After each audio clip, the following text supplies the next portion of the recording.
Mustafiz never coming back, প্রচলিত এই কথার জবাবে আরও একবার ফিজের জাদু।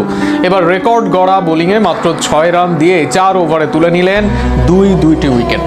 ফিজ সুপারমেসি নিয়ে আরও শুনুন প্রতিবেদন।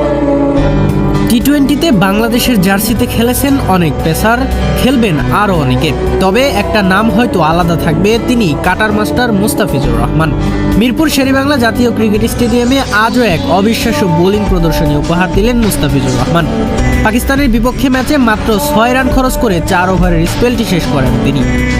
এই পারফরমেন্স বাংলাদেশের আন্তর্জাতিক টি-20 ইতিহাসে সবচেয়ে মিতব্যয়িপূর্ণ কোটা বোলিংয়ের রেকর্ড।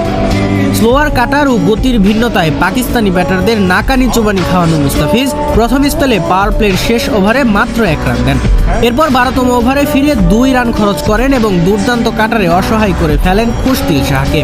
এই ওভারে রান আউট হন ফখর জামানও 17তম ওভারে আবার ফিরে দ্বিতীয় বলে তুলে নেন খুশদিল শাহর উইকেট। পরের বলে এলবিডব্লিউর আবেদন করলেও রিভিউ না নেওয়ায় ফাহিম আশরাফ বেঁচে যায়। ওভার শেষে মাত্র 2 রান খরচ মুস্তাফিজের। শেষ ওভারে ব্যাটসম্যানদের কোনোভাবেই হাত খুলতে দেননি তিনি, দেন মাত্র 1 রান। সব মিলিয়ে 18টি ডট বল করেন এদিন মুস্তাফিজুর রহমান। এই পারফরমেন্সের মাধ্যমে মুস্তাফিজ ভেঙেছেন নিজেরই আগের রেকর্ড। গত বছর টি-20 বিশ্বকাপে নেপালের বিপক্ষে 4 ওভারে 7 রানে 3 উইকেট নিয়েছিলেন তিনি। ওই ম্যাচেই 4 ওভারে 7 রান দিয়ে 4 উইকেট পেয়েছিল তানজিম হাসান এবং রিশাদ হোসেন 7 রানে 1 উইকেট নিয়েছিলেন যুক্তরাষ্ট্রের বিপক্ষে। তবে এবার ফিজ সবাইকে ছাড়িয়ে গিয়েছে। টি-20 ক্রিকেটে এটি ছিল মুস্তাফিজের চতুর্থ ম্যাচ যেখানে তিনি পূর্ণ 4 ওভারে 10 রানের কম খরচ করেছেন।